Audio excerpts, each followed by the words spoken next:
그 후에 예수께서 디베라 호수에서 또 제자들에게 자기를 나타내셨으니 나타내신 일은 이러하니라.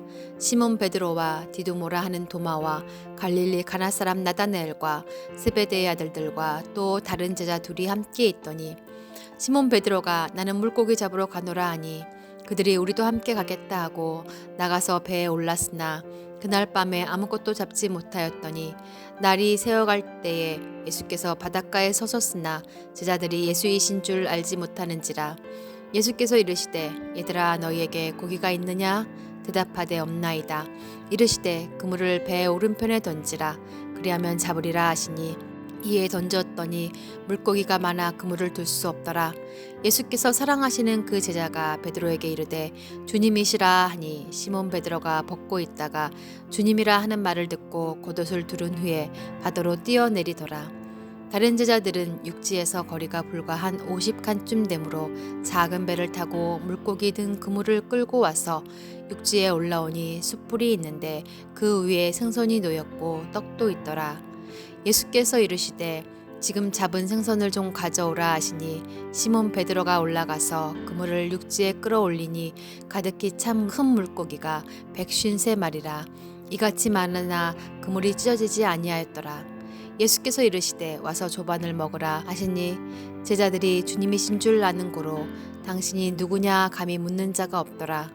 예수께서 가셔서 떡을 가져다가 그들에게 주시고 생선도 그와 같이 하시니라. 이것은 예수께서 죽은 자 가운데서 살아나신 후에 세 번째로 제자들에게 나타나신 것이라. 요한복음 21장 1절부터 14절 말씀입니다.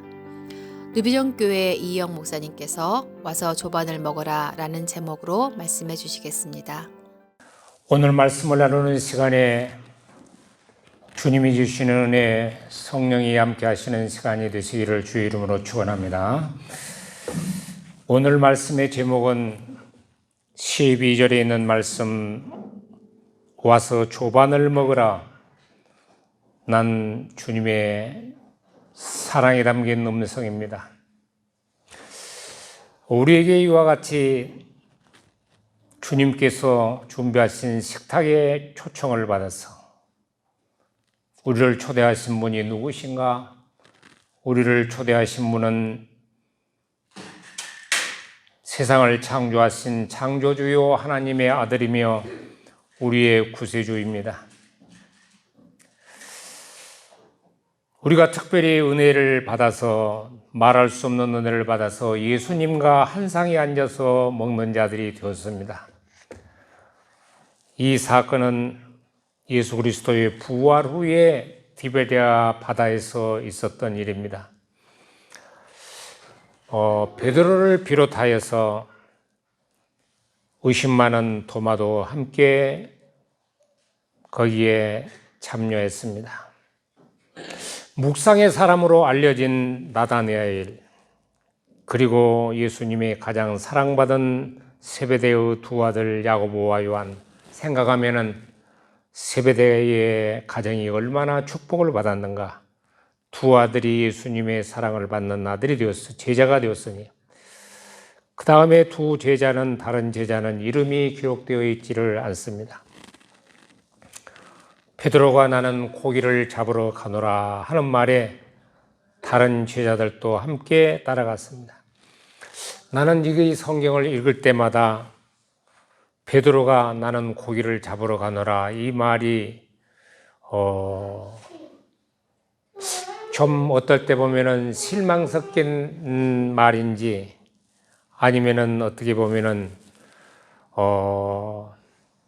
좀 지루한 시간을 예수님 보고 싶어서 바닷가로 갔는지 그렇게 어떤 정의를 빨리 내릴 수가 없습니다. 그런데 허탈한 온 밤을 새우고 동트기 시작한 이른 아침이었습니다. 주님께서는 제자들에게 얘들아 너희에게 고기가 있느냐. 여기 얘들아라는 말이 원어에 맞는 것 같습니다. NIV는 friends라고 했는데 킹 제임스 버전에는 애들이라 불렀거든요. 이 오늘 본문의 내용을 간추려 보면은 한 마리도 잡지 못하는 그날 밤에 제자들에게 배 오른편에 그물을 던지라. 베드로가 그물을 육지에 끌어올리니 153마리다. 육지에 올라와 보니 숯불이 있는데 그 위에 생선이 놓였더라. 그리고 떡도 있더라. 지금 잡은 생선도 조금 가져오라. 자, 이런 말씀을 생각하면은 우리 주님께서 멀리 계신 것이 아니고 방금 우리 곁에서 이런 말씀을 하신 것 같습니다. 성경을 읽을 때 이런 마음으로 바로 성경 그 장면 속으로 우리가 들어가야 주님께서 주시는 말씀의 은혜가 한층 더 가해집니다. 주님이 우리 주님이 지금 우리 곁에 계셔서 와서 조반을 먹어라. 이 음성으로 여러분들이 들었으면 좋겠습니다. 그러면은 와서 조반을 먹으라는 이 말씀 속에 저는 세 가지 뜻으로 생각을 하고자 합니다. 첫째로는 와서 조반을 먹으라는 이 말씀 속에는 우리의 영육의 배고픔을 아시는 예수님이시다. 영육의 배고픔. 배가 고픈다는 것이 얼마나 안타까운 일인가. 헝그리, 배가 고프다. 우리나라 말에는 먹는 것이 우선이라서 금강산도 식후경이다. 마찬가지로 영적인 굶주림은 그보다도 더 앞선 것입니다. 와서 조반을 먹으라는 말씀을 하시기 전에 예수님은 이미 준비를 해 놓으셨단 말이에요. 떡과 생선이 있는 식탁이었습니다. 저는 이 말씀을 생각하면서 성지순례를 제가 2번 갔는데 한 번은 그냥 순례로 갔고 한 번은 예수님의 사역과 출애굽 사역지를 따라서 전문가와 함께 구석구석을 한번 누비는 축복을 받았습니다. 나는 주님께서 제자들과 함께 아침 식사를 했던 것으로 추정되는 그 장소에 가봤습니다. 그리고 출렁이는 디베랴 바다를 바라봤습니다. 예수님이 여기쯤에서 제자들을 아침 식사를 준비하시느라 떡을 준비하시고 그리고 고기를 구우셨을까? 나무는 어디서 났을까? 그런 생각도 해봤습니다. 자, 그런 생각을 타면서 출렁이는 갈릴리 바다 물결을 보면서 마음속에 주님이 금방 여기 서 계신 것 같은 그런 깊은 마음을 큰 감동의 시간을 가졌습니다. 주님은 요한복음 6장에 보리떡 5개와 물고기 2마리로 굶주린 5,000명을 먹였습니다. 우리 예수님은 먹이시기를 좋아하시는 분입니다. 우리 예수님은 그냥 막연한 종교적인 어떤 영적인 문제만 던지는 그런 사역을 하지 않았습니다. 굶주린 백성을 먹여주시는 우리 예수님. 그래서 예수님이 보리떡 5개와 물고기 2마리로 5,000명을 먹이시는 그 사건도 나오지만은, 그러니까 마태복음을 보면은 14장에는 오병이어의 기적이 나오고 17장에는, 그런데 중요한 것이 이상하게 그러한 먹이시는 기적을 하기 전에 놀라운 기적은 참 변화산상에서 주님이 내려오셔서 불쌍한 귀신 들리고 간질 걸리고 벙어리 귀신 들린 그 아이를 고쳐주시고, 그 연달아 그 이후에 17장에 보면은 4,000명을 먹이신 기적이 나옵니다. 그러면 예수님께서 이렇게 말씀하셨거든요. 내가 그들을 그냥 보내지 못하겠다. 길 가다가 쓰러질 것 같다. 그리고 예수님은 우리를 먹여주시는 분이다. 예수님은 맨 처음 첫 이적을 가나안 혼인잔치의 요한복음 2장에 보면 물로 포도주를 만드셨죠. 물을 포도주가 되게 6항아리가 있는 그곳. 아마 성지를 갔다 가신 분들은 다 가이드가 그 집을 데리고 가죠. 거기 가면 포도주를 한 컵씩 그냥 마실 수 있죠. 그래서 포도주 좋아하시는 분들은 막 한 컵 더 주라고 해가지고 마십니다. 자, 예수님은 물로 포도주. 모세는 손에 들린 지팡이를 가지고 만나를 먹게 하시고 하늘을 가리켜 그리고 반석을 쳐서 생수를 나게 하시고 메추라기를 보내는 이적을 그 지팡이로 행했습니다. 다윗에게는 하나님께서 신실한 양을 치는 목동 다윗에게 다윗이 잡고 있는 그 양치는 지팡이로 막대기를 가지고 왕의 호를 잡는 그러한 것으로 변화시게 해줬습니다. 목동을 양의 호를 잡는 그것으로 변화시켜 줬습니다. 그러니까 나는 뭘 생각하냐 하면은 지금 우리 손에 들리는 것이 무엇인가? 곰곰이 주님 앞에서 생각을 해보시고 손에 있는 그것으로 하나님께서 기적을 베푸셔서 우리의 삶이 가득 차게 풍성하게 하실 것이라 그 말씀입니다. 여러분은 어부들이 밤새도록 고기를 잡지 못했을 때 얼마나 허탈감과 배고픔과 지루함을 느낀지 생각해 보았습니까? 정말 온 밤을 새워서 고기를 잡으면 고기 잡는 재미로 그 지루한 밤을 위험한 바다에서 풍랑이는 바다에서 견딜 수 있지만은 한 마리도 고기를 잡지 못했을 때 정말로 참 지루하고 배고프고 피곤한 그때입니다. 한문에는 이런 말이 있습니다. 등이 따뜻하고 배가 부르면은 그 자손이 어떻게 할 건가? 그러니까 쉽게 말해서 사람이란 것은 등이 따시고 배가 부르면은 종교란 것이 필요 없다. 하나님이 필요 없고 예수님에 대한 그러한 어떤 종교적인 것으로 거슬려 올라가지 않는단 말이에요. 자, 그러니까 배고픈 그들에게 우리 주님은 떡과 생선을 준비해 놓으셨다. 티베리아 바다에 주님의 제자들 같은 어려운 처지에 우리가 있을 때 주님의 제자들에게 손에 있는 고기가 없는 그물을 가득 채워지게 하는 153마리를 잡게 하셨다고 말입니다.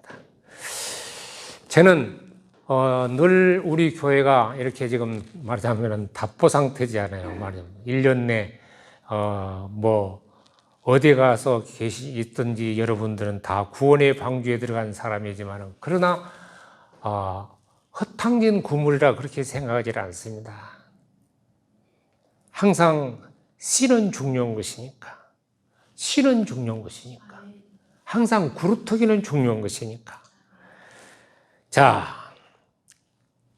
우리는 주님께서 우리가 애타게 갈급해하고 기다리는 고대하는 어떤 영어로는 desire, 말하자면 막 갈망을 해서 무언가 찾고자 하는 그것을 분명히 준비해 놓을 것으로 생각을 합니다. 또 확신을 합니다.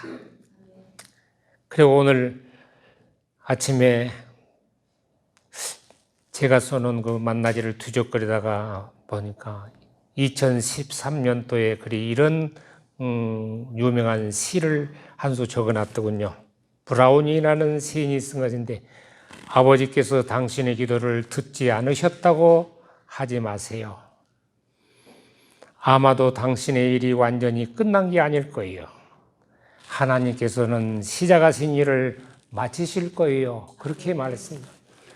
분명히 하나님께서는 우리들이 이렇게 시작을 했으니까 알파 오메가가 되신 하나님이 초반을 준비하신 우리 주님이 우리의 일을 영적으로 육적으로 이 어려운 시기에 여러분들이 만나서 아마 생각을 이렇게 해봅니다.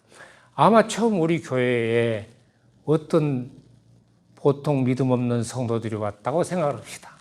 와서 보니까 뭐 교회를 섬길 만한 사람도 없고 임대료도 안 나오는데 그래가지고 다 시험에 들고 떠나갈 건데 아마 주님께서 든든한 믿음이 흔들리지 않는 주의 종들을 딱 앉혀놨으니까 예. 뭐 그래도 뭐 이 교회가 있는가 봐, 되는가 봐. 뭐 그런 마음이 안정된 마음이 될 거 아닙니까? 자, 그러니까 하나님은 조반을 먹으라 와서 조반을 먹으라 하는 그 의미 속에는 우리의 영혼과 육신을 먹이시는 하나님이다. 먹이시는 주님이시다. 이따가 식사 시간에 이야기를 하려고 하는데 또 일통을 한나 지난주에 벌려놨습니다. 뒤에 남은 공시를 얻었습니다. 나는 벌리고 주님께서는 치우시고 하시는 거죠. 예. 예. 뭐 분명히 잘 될 것 같습니다. 분명히 기도하는 영어 성교원을 통해서 우리 전도사님들하고 또 우리 사모님이 계시니까 뭔가 좀 될 것 같아요. 예. 두 번째로는 와서 조반을 먹으라 하는 우리 주님의 그 식탁 준비는 교제와 연합의 식탁입니다. 저는 행복한 순간이 있어요. 가끔 2주나 1주에 지난번까지는 몇 달 전까지 매주 갔는데 지금 그렇게 먹었는데 2주나 뭐 늦으면 많아지면 3주에 가서 주일날 저녁에 식사를 하면은 우리 손주들이 와가지고 손주들하고 우리 아들하고 며느리하고 자녀들하고 앉아서 밥 먹는 것이 그렇게 재밌더라고요. 목사님도 그러실 거예요. 그렇게 재밌어요. 그 시간이 너무너무 재밌는 거야. 너무너무 재밌는 거야. 자, 조반을 와서 먹으란 말씀은 예수님과의 연합의 환상을 제공하고 있습니다. 환상, 연합의 비전. 그러니까 예수를 잘 믿는다는 건 뭐냐? 예수님과 동화되는 것이지 않습니까? 동화, 연합.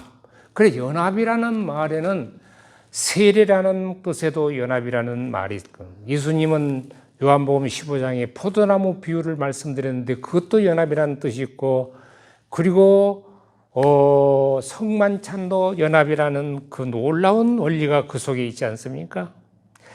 자, 신자는 예수를 구주로 영접하는 순간부터서 주님과 연합한 것입니다. 그러나 신앙이 어린아이이기 때문에 같아서 그걸 느끼지를 못한 거예요. 느끼지를 못한. 주님은 성령을 통하여 늘 우리를 감찰하시고 보호하시고 인도하시고 함께 살기를 원하지만 우리는 신앙이 어려서 고린도전서 13장에 있는 그대로 우리가 말하는 것이 어렵고 깨닫는 것이 어린아이와 같다가 장성한 사람이 되었은즉 어린아이의 일을 버렸노라. 그 사람이 이렇게 성장돼 가면은 어린아이 신앙을 탈피할 수 있는 거예요. 자, 떡을 먹어야, 그러니 예수님께서는 이 연합의 원리를 요한복음 6장에 말씀을 하는데 굉장히 어려운 강의를 하셨어요. 내 살은 참된 양식이다. 내 피는 참된 음료다. 나는 하늘에서 내려온 떡이다. 뭐 이런 것을 계속 설교하시니까 그 듣는 사람들이 어렵다고 다 떠나갔다 그랬어요. 그 연합의 원리는 이게 최고의 클라이막스인데, 우리 예수 믿는 사람이 예수님과 연합하고 교제의 단계에 깊이 들어가는 것이 최고의 클라이막스인데, 보통 사람들은 그냥 불교에 가서 불자 이름을 써놓듯이 천주교 가서 영세 받듯이 이름만 써붙이면 되는 줄 알거든. 그건 신앙이 아니에요. 적어도 크리스찬은 연합돼야 돼요. 자, 크리스찬은 적어도 교제가 돼야 돼요. 자, 떡을 먹어야 육신이 사는 것 같이 영혼도 예수님을 먹듯이 믿어야 된다. 먹듯이 믿어야 돼. 여러분, 우리가 음식을 먹으면 음식이 어쩝니까? 근데 사람은 이 동물은 말입니다. 음식이 얼마나 중요한지 음식을 조절할 수 있으면은 건강합니다. 예. 나 우리 현주 전사 보고 자꾸 이야기했는데, 야, 음식 조절 좀 해라. 음식 조절. 다 잘하는데 음식을 못 조절하거든요. 그걸 안 먹어야 되겠다면 딱 안 먹어야죠. 예. 먹어야 되겠다고 하면 딱 먹어야죠. 좀 귀찮아도. 내가, 이 음식이 얼마나 중요하냐. 동물학에서는 사료학이라고 하죠. 사료학. 그래서 축산을 배우면 먼저 사료학을 공부하는 거예요. 사료학을. 자, 예를 들어서 초식동물 소는 농산물을 어느 정도 몇 프로를 줘야 된다. 만약에 초식동물이 곡류를 많이 먹으면 고창증이라는 병이 걸립니다. 만약에 잡식성, 말하자면은 닭이나 돼지나 개는 잡식성인데, 자, 영양분이 공급하는 영양의 그 프로스가 다 다르거든. 닭은 적어도 알을 생산을 잘하려면 단백질 18% 이상은 먹여줘야 되는 거예요. 자, 돼지는 비육을 하려면 적어도 14% 이상의 단백질이 들어가야 되는 거예요. 이렇게 동물은 필요한 영양소가 있는데, 그래서 사료에 보면 프로테인 함량이 나오지 않습니까? 단백질 함량이. 우리 인체도 우리 영혼도 또 그렇습니다. 그걸 먹으면은 들어가가지고 우리 눈에 보입니까? 장을 거쳐서 다 필요한 영양소를 빼내는데, 공급해내는데, 그게 보입니까? 안 보이잖아요. 그런데 그 먹는 결과에 따라서 이 육신의 몸에 미치는 영향은 대단하지 않습니까? 마찬가지로 우리 주님을 믿는 것이 그렇게 생각해요. 그래서 기독교는 자연인의 이상으로 이해할 수 없는 어떤 부분이 있단 말이에요. 연합이라는 것은. 그래 예수님이 어렵다고 많이 떠났어요.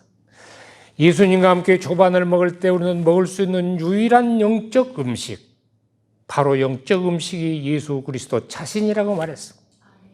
예수님은 십자가에 죽으시고 부활하셔서 그 후에 준비하신 식탁의 의미가 그런 거예요. 그래서 예수님께서 요한복음 6장 56절에 내 살을 먹고 내 피를 마시는 자는 내 안에 거하고 나도 그 안에 거하라니.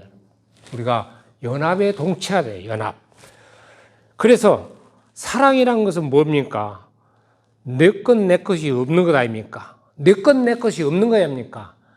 너 살림하고 나 살림이 없는 것 아닙니까? 주 안에 거하고 내가 주 안에 거하지 않습니까? 그래서 요한은 바로 예수님의 사랑을 깨닫고 인미란 말이, 인유란 말이 굉장히 많이 썼거든요. 이 사랑의 연합. 자,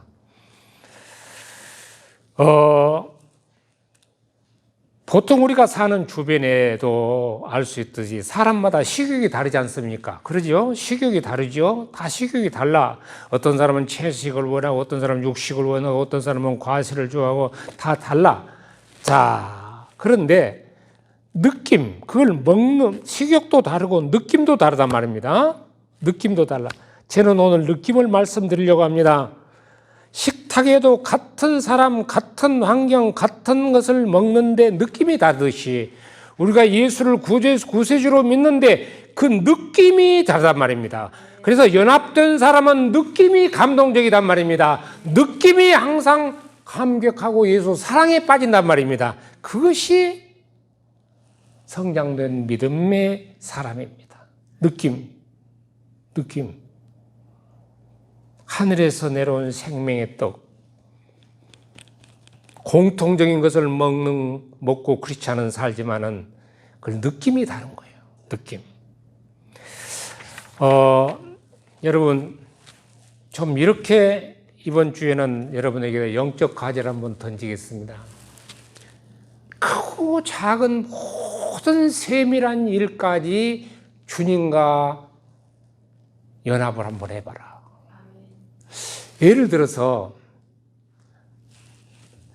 내가 학생들을 어린 학생들에서부터 고등학교 2학년까지 그걸 만나서 가르친단 말입니다. 말하자면 그러면 그 세밀한 분야까지 내가 고등학교 2학년 A유라는 학생을 가르치려는데 하나님 이렇게 좀 해주시면 어쩌겠습니까?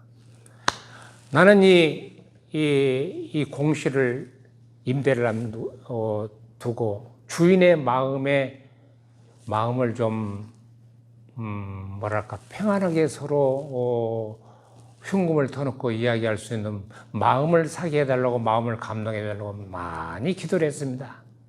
많이 기도를 했어요.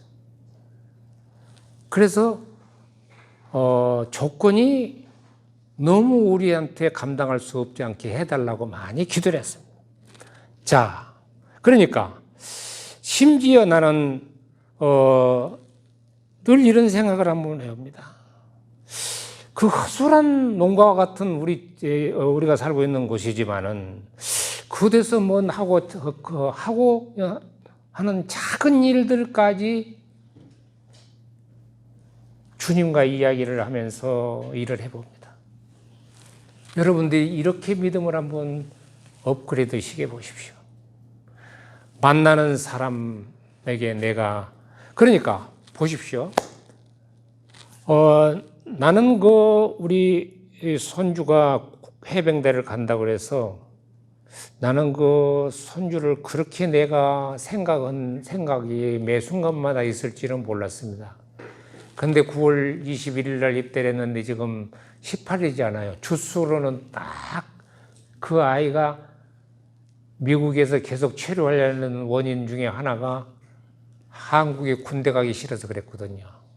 초등학교 때부터서 대학교까지 거기서 다녔으니 미국 계지 않습니까? 근데 내가 아침마다 내가 할아버지가 새벽 6시면 너가 기상한 시간이다. 그때 내가 너를 위해서 기도한 줄 알아.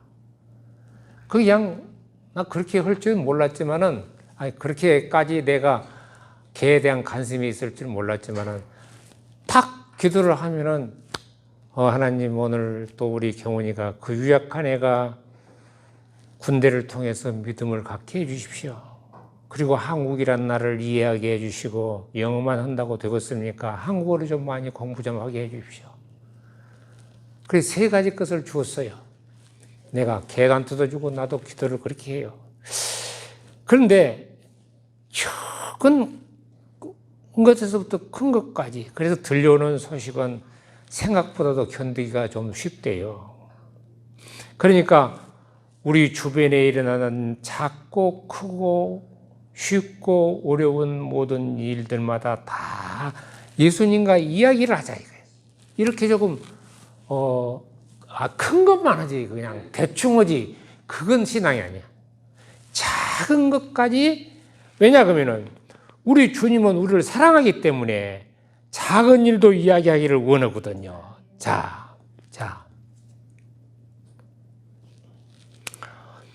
그런데 지금 마지막으로 생각할 것은 뭐냐 그러면은 예수님이 준비하신 식탁에는 힘의 원천의 식탁이다.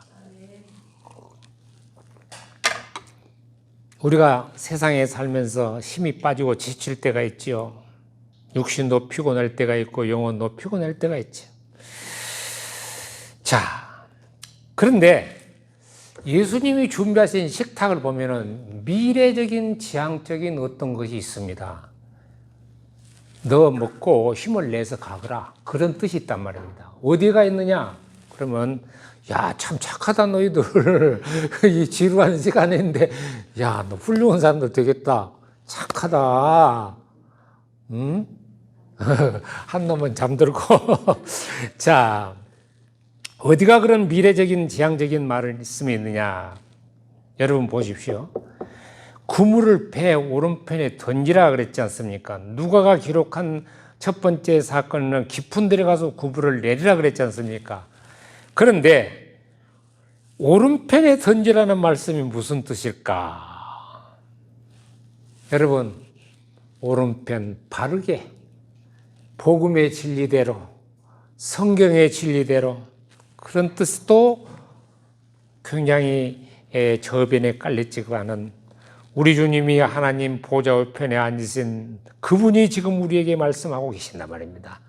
그분의 지시대로. 자, 두 번째는 이 뜻은 또 무슨 153마리가 무슨 뜻이 있는가? 여러분, 왜 153마리라고 쓰였을까요? 그것을. 그래서 여기에는 학자들이 많이 해석이 분분하지만은 100 플러스 50 플러스 3, 이게 154인데 100과 50은 이방인과 유대인의 총 숫자를 선택받은 숫자고 3은 삼위일체 하나님을 가리키는데 복음은 삼위일체 되시는 성부 성자 성령의 그 놀라운 그 삼위일체의 구원의 진리, 구원의 원칙, 구원의 뜻에 따라서 그 방법에 따라서 힘입어서 해야 성공을 한다는 뜻이 제일 마음에 들었습니다. 자, 그래서 초대교회 성도들은 크리스찬 표시를 물고기로 표시했죠.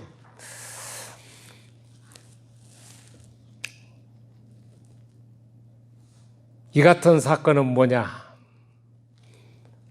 자, 그리고 이 사건을 뒤에 예수님이 베드로에게 네가 날 사랑하느냐 했고 명령했잖아요. 전도 명령에 내 어린 양을 먹이라 그랬잖아요. 그러니까 전우가 조밥 먹은 후에 그러니까 오른편에 던지라 153마리다.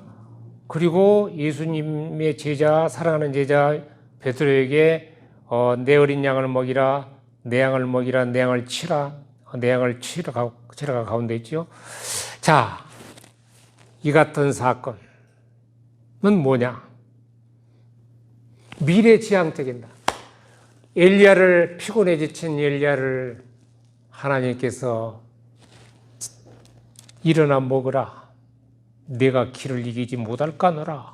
숯불에 구운 떡과 물 한 병을 엘리야에게 먹였죠. 그리고 미래를 걷게 했죠. 40주야. 열왕기상 19장에 보면 나오죠. 그러니까 먹인 것은 미래적이란 말입니다. 먹고 그냥 끝나란 것이 아니고 미래지향적인 거예요. 그렇다면 예수께서 차리신 식탁은 무엇을 의미하는가? 초반을 먹은 제자들도 특별히 명령하신 거 있다. 우리가 해야 할 일이란 말입니다. 엘리야에게 천사를 통해서 먹이시고 어떻게 했습니까? 자, 너는 가서 예언을 해야 한다. 이웃나라는 왕은 피하고 누구를 세우고, 그리고 이스라엘 나라 왕은 누구를 세우고 너의 후계자는 누구를 삼아라. 미래적인 것이 있단 말입니다. 자, 오늘 말씀을 맺겠습니다. 와서 초반을 먹으라. 나와 여러분이 지금 주님께서 우리에게 주시는 말씀입니다. 사랑이 담기고 정성이 담긴 주님이 죽으시고 부활하신 후에 차리신 아침 식사,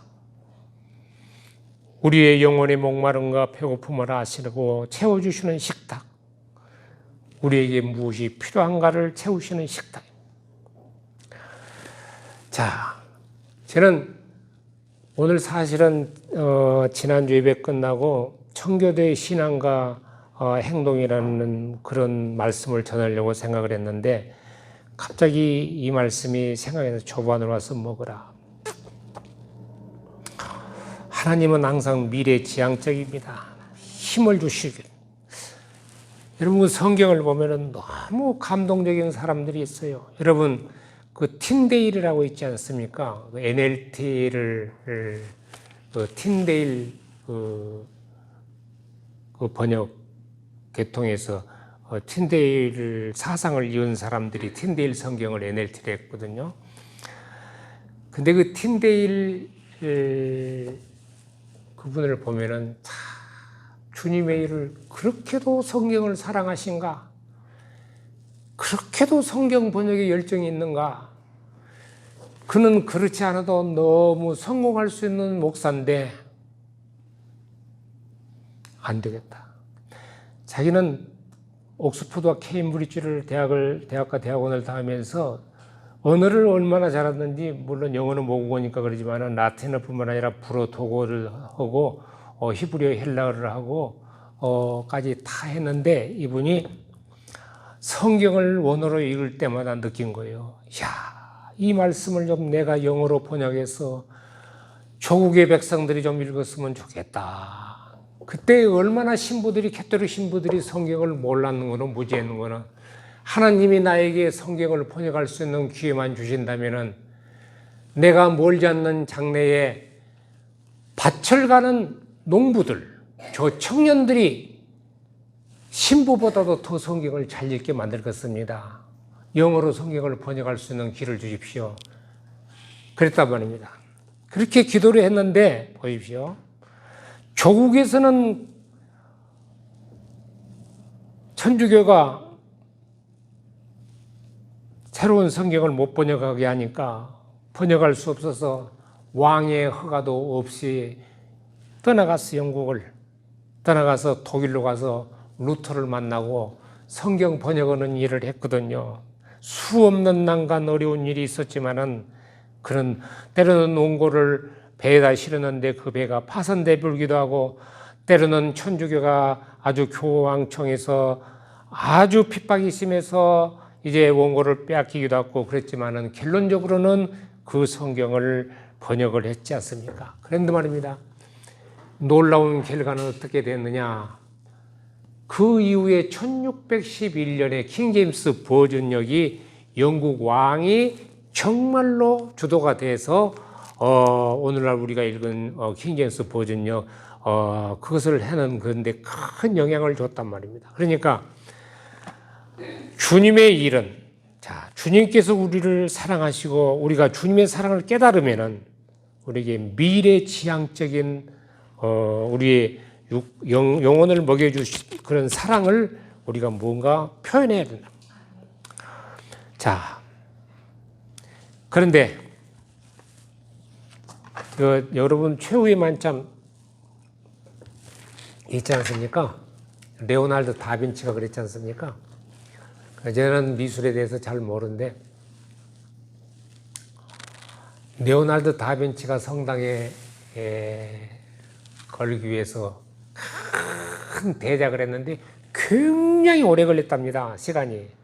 그 왜 오래 걸렸냐 그러면은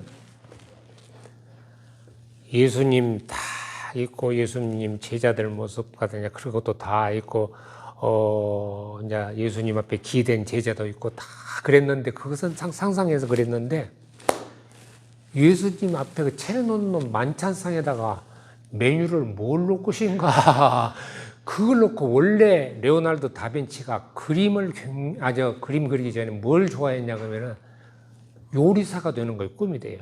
그래서 너무 요리를 아름답게 해서 미술축으로 했기 때문에 손님들이 안에서 그냥 식당 차려가지고 망했다는데, 그래서 왜 그림을 빨리 그래서 성당에다 걸어 놓으려는데 안 주냐고 그러니까, 글쎄요, 예수님 마지막 식탁에다가 뭘 메뉴로 넣을 것인가 그걸 걱정을. 자, 그때 내가 있었으면 거기다가 예수님의 떡과 예수님이 빵을 뜨시고 잔을 포도주를 했지 않습니까? 그게 메뉴일 건데, 아니면은 여기 떡과 생선을 그려 놓든지 그랬으면 될 건데, 그런 생각이 들더라고. 근데 그게 뭐냐면 그분이 정말 깨닫고 그런 것 같아. 깨닫고 예수님이 차리신 이 만찬, 그 만찬을 먹을 때마다 예수님의 사랑을 뜨겁게 생각하고, 그러니까 우리가 예수님을 뜨겁게 사랑하면은 뭔가 내 생애가 가다가 못 갈지라도 하나님의 뜻을 이루기 위해서 불태워지는 그런 어떤 정열, 이것이 여러분 속에 계속 불타시기를 주의 이름으로 축원합니다. 거룩하신 하나님 감사합니다. 오늘 말씀 속에서 우리가 무엇을 깨닫는지 날마다 깨닫고 날마다 성화되고 날마다 연합되고 깊은 감격의 사랑의 필링을 느끼게 해 주시옵소서. 예수님 이름으로 기도합나이다. 아멘. 필그림은 15세기 미국에 이주 정착한 초기 청교도 가리킵니다. 믿음의 조상 아브라함이 그랬던 것처럼 청교도 조상들도 순례하는 삶을 살았습니다. 사랑하는 조국과 가족을 뒤로하고 오직 성경의 신앙 모습을 회복하기를 소망하며 순례자의 삶을 살았습니다. 오늘날 우리도 오직 예수 안에서 자유와 도전과 창조하는 빛의 자녀의 삶을 따라갑니다.